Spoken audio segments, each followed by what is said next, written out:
Un carnage évité vendredi soir dans un train Thalys Amsterdam-Paris. Des passagers, dont 2 militaires américains en permission, ont réussi à maîtriser un homme armé d'une Kalachnikov qui s'apprêtait à tirer. Les 2 soldats ont été salués comme des héros en France et aux États-Unis et l'un des 2 a été soigné avec succès dans une clinique de Lille pour une blessure à la main lors de la bagarre.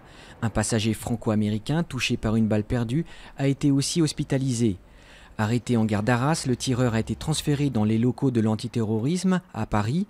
Selon le ministre français de l'Intérieur, il s'agirait d'un Marocain de 26 ans, déjà signalé comme islamiste radical, ayant vécu récemment en Espagne et en Belgique.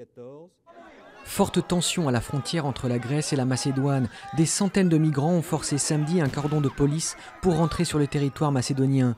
La plupart sont des Syriens et se trouvaient bloqués depuis jeudi quand la Macédoine a fermé sa frontière pour stopper le flux incessant de migrants venant de Grèce. Seules plusieurs centaines de femmes et d'enfants ont été autorisés à passer depuis vendredi soir. Début des discussions entre Séoul et Pyongyang pour désamorcer l'escalade militaire entre les 2 frères ennemis de la péninsule coréenne.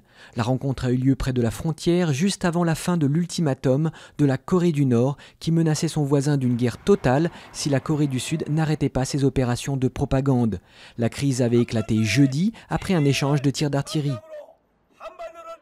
800 choristes et musiciens réunis à Vienne dans l'Isère pour le Te Deum de Berlioz.